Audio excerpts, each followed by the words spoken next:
Our next speaker is our rector, Tamir Sheafer.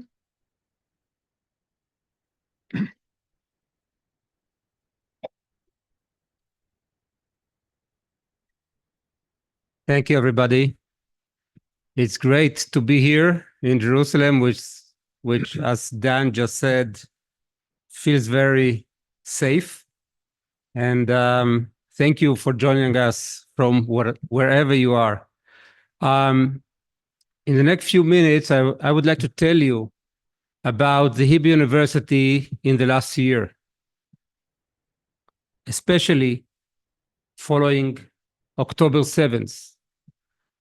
And what we saw following October 7th is how relevant is the Hebrew University, how relevant are our students, mainly our faculty, to the life of Israel, to the healing of Israel, and to state building. And this is something that is extremely important because following October 7th, our researchers have been on the front lines. And I'll give you just a few examples of that. Our archaeologists have worked in the kibbutzim and cities in the south looking for human remains. I think that you saw this area. Some of you visited the Nova area, and you understand what it is like to look for human remains in these areas. Biologists from our university have analyzed these human remains using DNA analysis, working with forensic teams to identify the victims. And where DNA analysis was not possible, our dental experts stepped in to identify the victims via their teeth. That's actually the way a relative of mine who was in Nova was identified.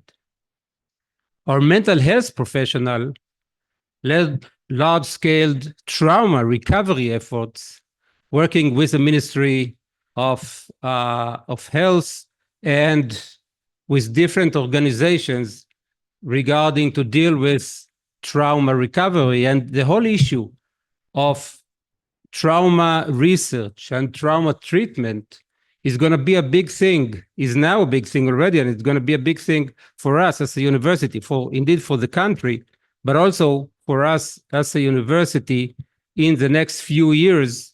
And we have several centers and several departments and several scholars that already work on this area, and we will try to put them together to be a real force in that. And that's something that is important also for the university, but mainly for our country.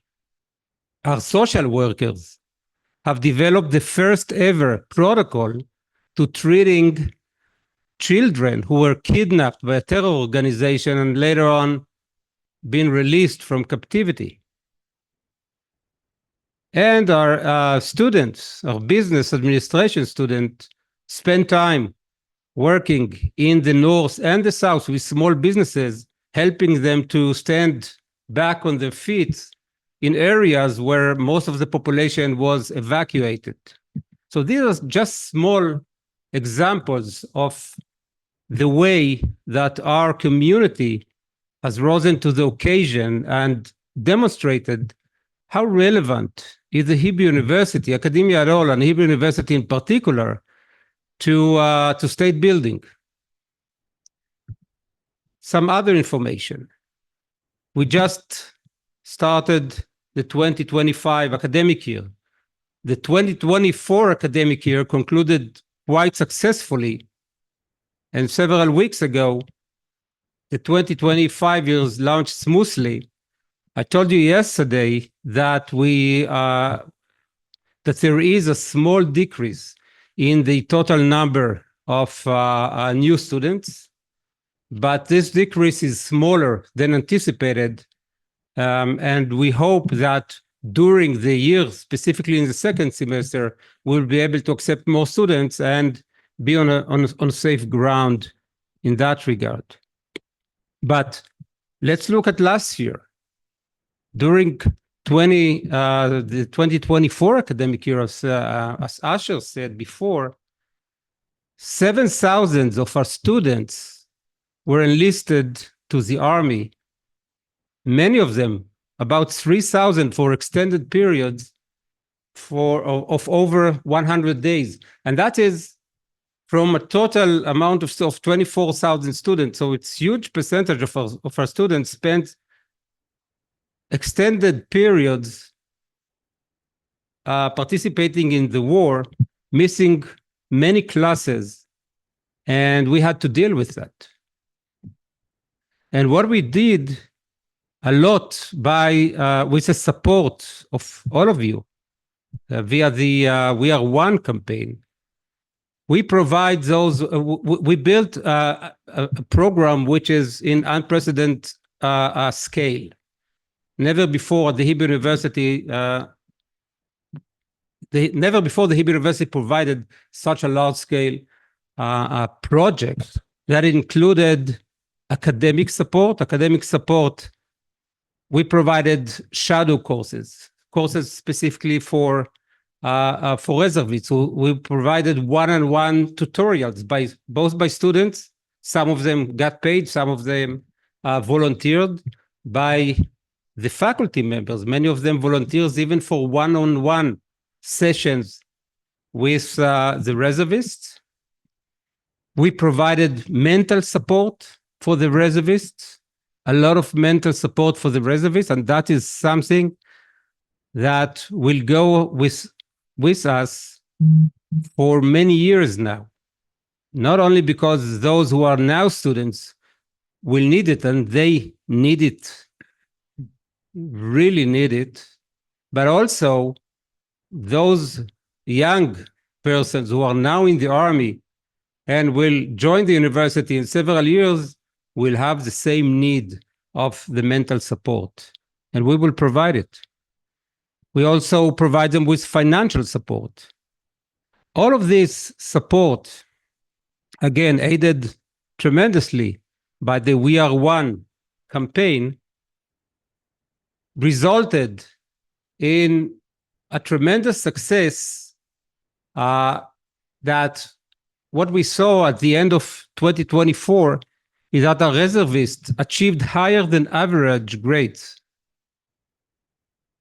And just now, at the beginning of 2025, we found out that the drop rate is actually lower than the general drop rate, and the general drop rate is even itself is rather low.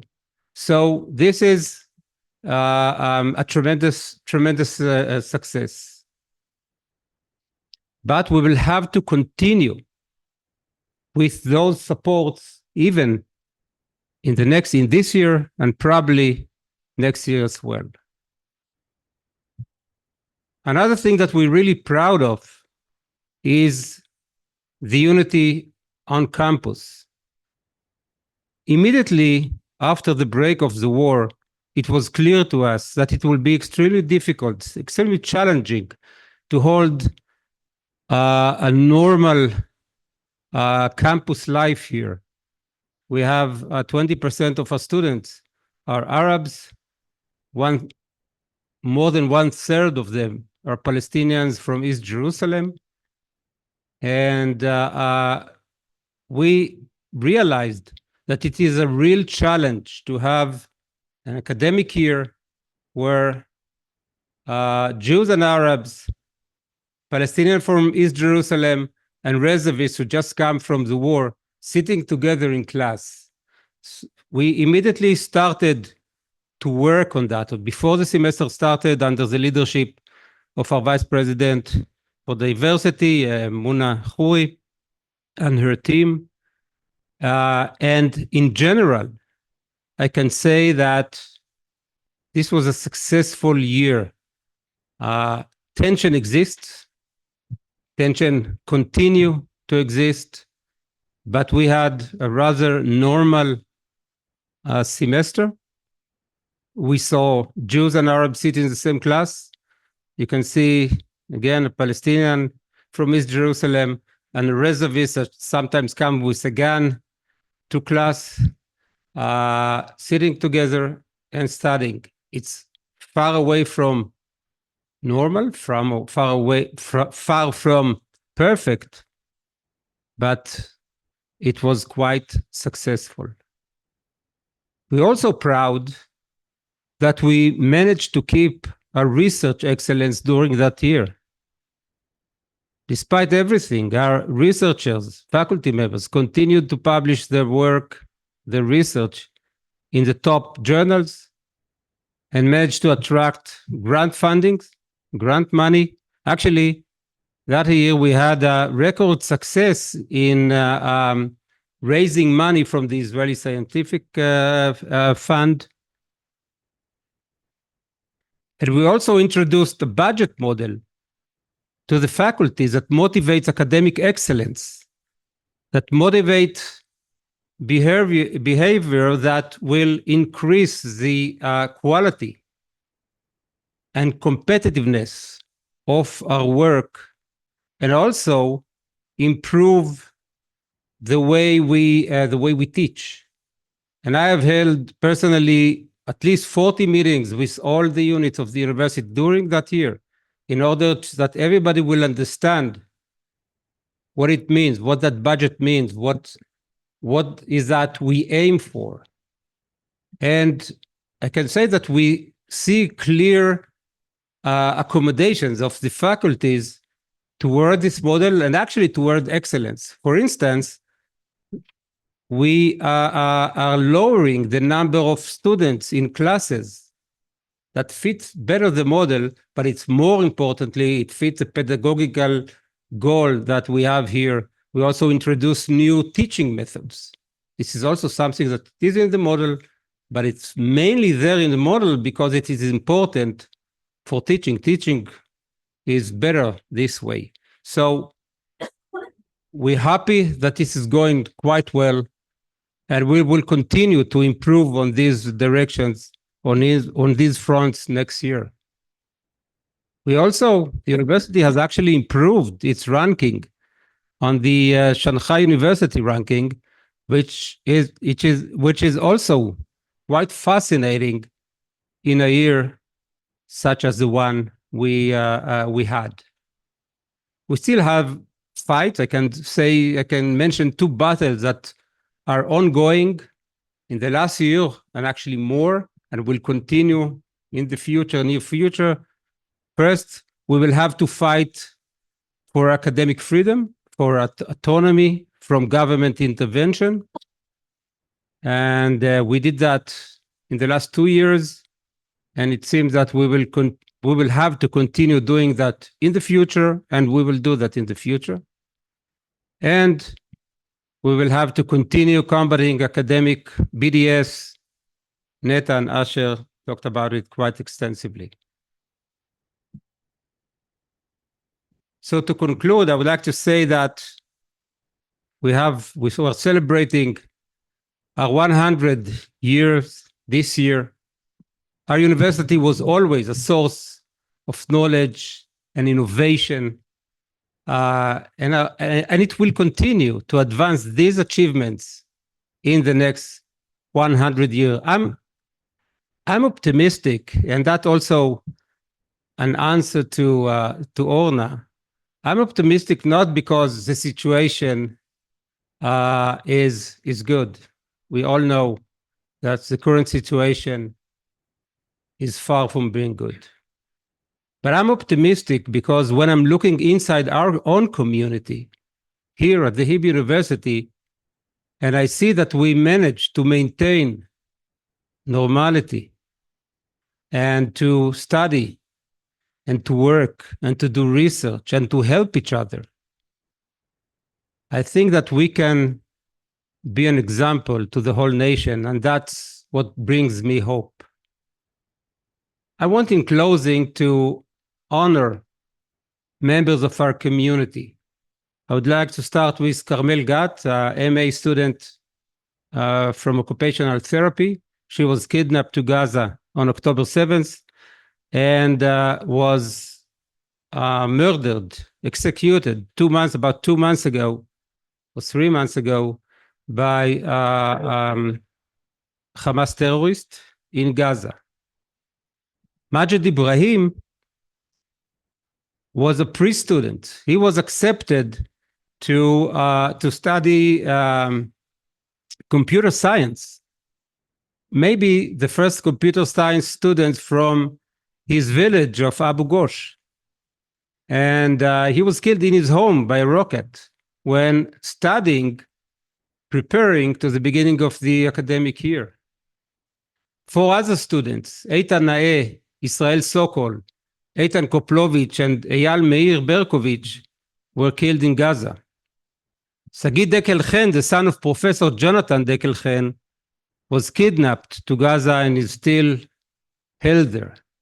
And also Karina Arayev, the sister of our student Sasha, is also one of the female soldiers that were kidnapped to Gaza and still is held there. We all pray for the safe return alongside the other hostages. Thank you, and I'll be happy to answer your questions.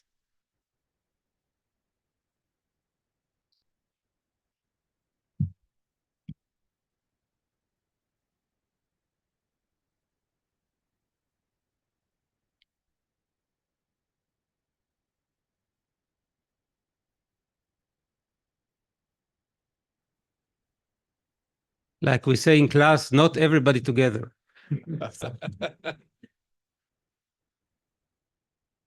Tamir, we have a question here. Yeah, Arthur. Arthur. Yeah, just a minute. Have the mic. It's not really a question, it's a compliment for what you and your colleagues have accomplished in the last year or so of keeping the university together, keeping the students involved, and speaking as an American, keeping our family together. I commend you, and there are no words to say thank you to all of you. And it's a privilege to be here in person to listen to you. Thank you, Arthur. And it is a privilege to be a rector of such a university with such wonderful and inspiring students and faculty. This is really amazing, and it's a group effort. Yeah, Monet, please. I was on mute. I second what Arthur said. It is amazing, and I just want to know if you can give us the ingredients of the juice that allows those students to be in the class together. And I know it's hard, but what do you think is the ingredients that allows it to happen and move forward in the way it's moving forward? And I think we also have Haredim in some of the classes as well as part of the mix. So we have Haredim, we have ultra-religious Jews, we have international students. It's an interesting mix of students. Well, one of the ingredients is that, frankly, we try not to discuss the war in class.